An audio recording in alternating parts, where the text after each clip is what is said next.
Hi, so this is my video diary of my week on campus during spring break. This is inspired by Sarah Helter, who made a video diary of our time in Los Angeles, which I really liked. I can't promise the same videography and cinematography skills. However, I did take one cinema studies class, so I think that makes me more than eligible. It's quiet here. It's quiet sort of in the way that it is when you're going to the airport at 4 a.m. and there's no one on the streets except for maybe a couple of trucks. And the only people on the road are going to work really early in the morning. Sort of in the same way here, anyone that you see you can sort of assume has a job on campus somewhere. One thing that I really like about being on campus during spring break is that there's this sort of camaraderie amongst the people who have to stay.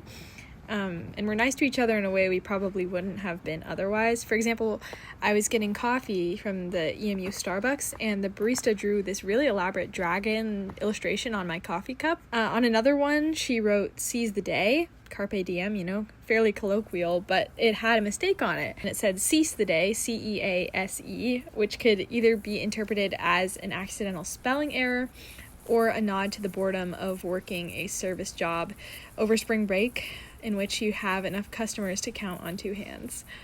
I prefer the latter explanation. My latte was incredible, by the way, and proof that almond milk is not just for the lactose intolerant. Okay, I just finished tour number 3 and it went really well. My people were very nice and they said I was funny. I just finished tour number 5 and it was the worst experience of my life. Worse than my first one. I did horribly, messed up all my jokes, messed up a couple stops, and people were just not vibing with me. So reverse kudos. Look at all this, look at all that. Much better than whatever crap I've been eating all week.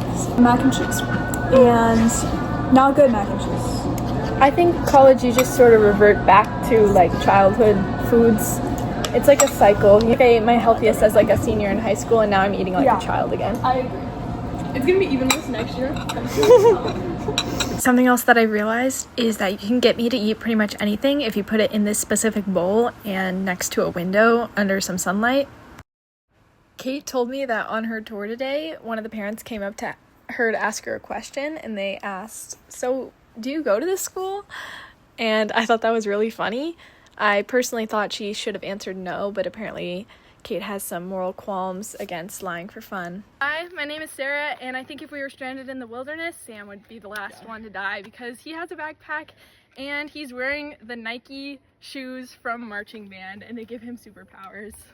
It's not true, guys. Yes. Hello everyone, I'm Kate. I think Sam would survive the longest because he has a backpack and Hi guys, my name is Sam. I low-key think it's Kate who would die last on this hike. Really? I think so. I'm out first. My name is Hannah, and I think that Kate would survive the longest because she's wearing pants, so like at nighttime when it gets cold, she's not going to be as cold as the rest of us.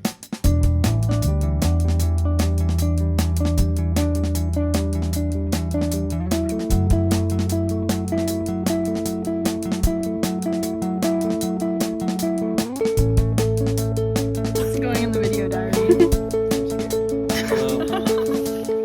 We only did it in 30 minutes. That's true. yeah. We trained really hard for this. What do you do to stay in shape? Climb Mount Everest. Climb Mount Everest. Every day. On the regular. I wake up at 3 a.m. I take off my mouth tape and then I go on Mount Everest. When I got home, I made this salad from an everything chopped kit, which is coincidentally the same way that I feel some mornings when I wake up. Because the views are a lot better.